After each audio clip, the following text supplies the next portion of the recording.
Ukrainian emergency officials say Russia has carried out a large-scale attack on the capital, Kyiv. 9 people have been killed and another 63 injured in overnight strikes on the Ukrainian capital. The mayor of the city says there has been a missile and drone attack. Well, Zein Basravi joins us live on the phone now. Zein, this going on, of course, while diplomatic talks are ongoing between Ukraine and Russia. What will be the reaction now?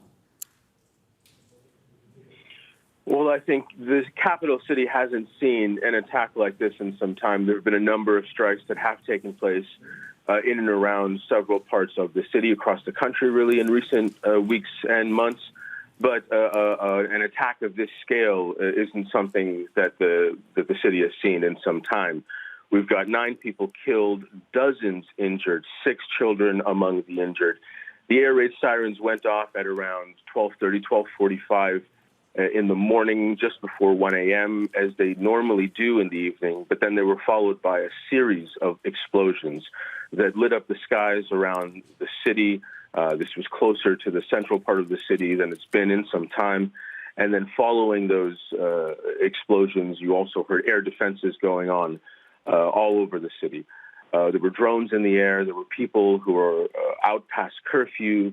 You could hear them running and screaming in the streets, trying to get to safety, trying to get to shelter. And this was a sustained attack. It carried on for about an hour. And there were warnings of cruise missiles coming in. There were ballistic missile warnings, as well as drones. And then we had another series of hits later in the morning at around 4 o'clock. There were warnings from the government that the Russians were launching bombers, and this carried on throughout the course of the night.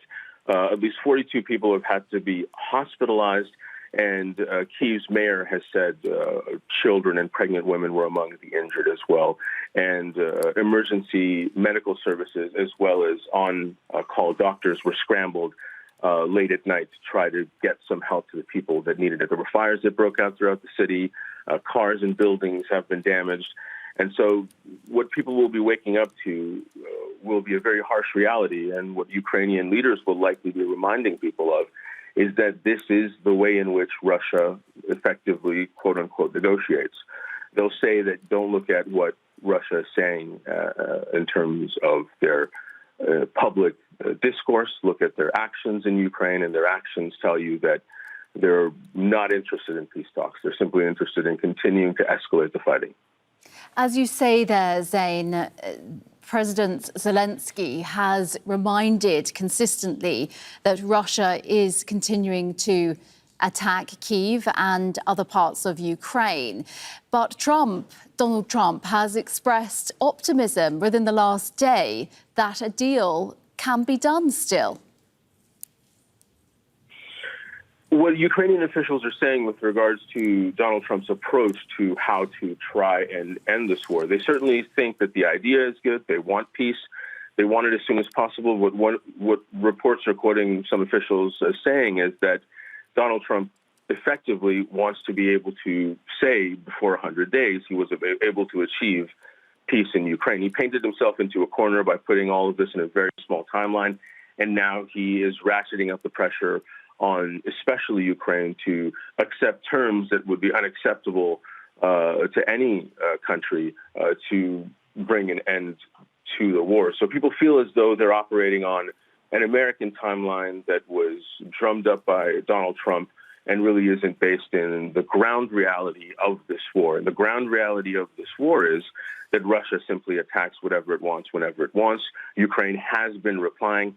They have carried out assaults as well. But the fact of the matter is the civilian targeting of Ukrainian cities, of Ukrainian residences, of areas that are effectively primarily civilian areas, that continues unchecked. And in that environment, Ukrainians say they will not stop fighting and they will not accept peace at any cost. They've lost too much already.